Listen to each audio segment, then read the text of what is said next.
celebrating the value of this precious resource. While a number of provinces are still suffering from a crippling drought, KwaZulu-Natal's on the long, dusty road to recovery. Water supports development and contributes to the economy and job creation. Ashley Starkey is trying to manage the scarce resource wisely. He is the provincial head of the Department of Water and Sanitation in KZN. Starkey says over the past 3 years, the province has received an average of 25% less rainfall. Over 2,000 boreholes had to be drilled. We're monitoring two systems, the Mhlathuze system, which is in the Richards Bay area, and the Mgeni system, which feeds Pietermaritzburg to eThekwini. Let me start with the Mhlathuze system. Currently, we still got them under that level 3 restrictions. The Ratau dam is sitting at about 37%. We're currently transferring water from Tugelo River into the Ratau dam, and that will ensure that we have greater assurance of supply for the Richards Bay industrial area. Coming to the Mgeni system, as I indicated, Midmar Dam, Springgrove is over 100%. However, Albert Falls is sitting at 27%. Consumers are being urged to pay their water bills. This will help service and maintain water systems and develop new water resources. If you look at the pricing for water, the average price for the end consumer is about 19 rands per kiloliter, which means it's 19 rands per 1,000 litres arrived on the tap in the home. When you compare that to bottled water, you're buying about a half a litre for 9 rand, and we are selling 1,000 litres for 19 rands. South Africa is a water-scarce country, so every drop counts. Blaine Herman, SABC News, Durban.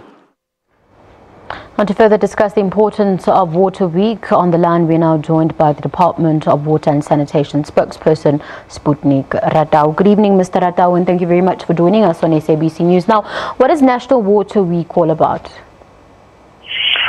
Thank you so much for having us. Well, National Water Week is basically an awareness program that we commemorate on an annual basis to mainly raise the level of awareness around the importance of water, the centrality of water across all socio-economic development, and obviously to raise awareness on the importance of the resource, the issues around conservation, including the spreading of the message to people as to what it is that they need to know regarding water, safety tips, especially during this time that we know that the country is undergoing this drought over the last 4 years. Now, South Africa is currently experiencing the worst drought in years. How important is this campaign in that context? This campaign is important in the sense that unless we understand the centrality of water in our livelihood, unless all of us have got an appreciation of what this resource is all about, and unless we also understand that unless we actually protect this resource, unless we conserve the resource, unless we begin to understand the impact of climate change and therefore the need to adapt to new ways, we will continue to be in a very difficult state, even if we are not experiencing a drought. We must remember that South Africa is one of the driest countries in the world with a below world average rainfall. So even on the best times of reception of rain, where South Africa is very dependent on surface water, we are still one of the countries that receive less than world average rainfall. Now, the month of March each year is declared Water Month. What events have been lined up by the department to mark this month?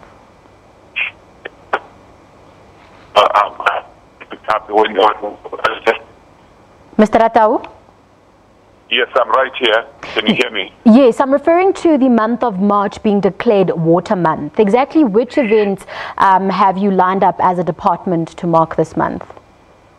Yes, I'm trying to say that some of the issues that we will be dealing with, obviously, we started yesterday in Alexandra with a cleanup in collaboration with the city of Johannesburg along the Yuxke River.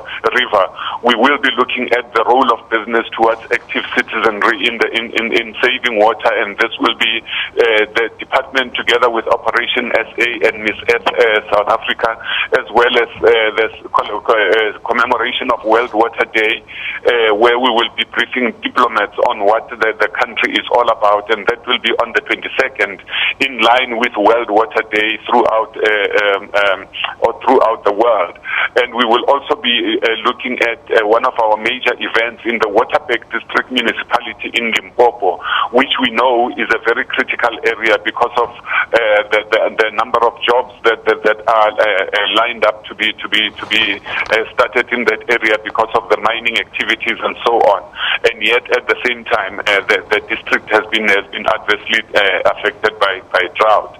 And obviously, there will be we will be joining Liquid Gold for the launch of Evolution Sanitation Center, this will be part of the department's provincial offices' activities across the country. Now, on Tuesday specifically, the 20th of March, attention will be focused on the drought-ravaged Cape Town in the Western Cape. What would that be all about? Well, the idea is, obviously, we know that even though the country has been ravaged by the drought over the last 4 years, but the impact in the Western Cape, and not necessarily just Cape Town, but in the Western Cape, is only being felt in this dry period of the Western Cape, understanding that the Western Cape is a winter rainfall season. And this has been, the worst drought in the Western Cape for the last 400 years or so. And therefore, we need to encourage all Western Cape people, and particularly the Cape Townians, to understand that they need to keep consumption down. They need to look at new ways of reuse and recycling of water, as well as looking at how we can be able to optimize groundwater, but also how we are augmenting some of the water supply systems, particularly the Western Cape water supply system, with some of the water that we would be receiving from the drilling in some of the areas like the Table Mountain Group aquifer. Now, just finally, on Tuesday, the Cooperative Governance and Traditional Affairs Department declared the prevailing water crisis affecting multiple provinces as a national disaster. What role is your department playing to mitigate the crisis? Just finally. Well, we are part of the interministerial task team on drought and water scarcity. So the decision that was articulated by the Minister of Kokta is a decision that was made by the interministerial team, obviously supported by the group of technicians that are, or rather technocrats, that are working with them. And obviously part of what we are looking at is to look at the long-term planning in terms of how we were looking at obviating the difficulty of water scarcity, especially when you look at the Western Cape, where between 2005 and 2007 we did a reconciliation strategy study that was looking at water availability until 2030. But obviously because of the drought, we had to relook at some of the things that we are looking at, and therefore the decision to declare, or rather to classify the drought as a national disaster is meant to be able to assist in accessing all kinds of resources, be they financial, be they technical and otherwise, that can be brought to bear upon the drought-stricken areas.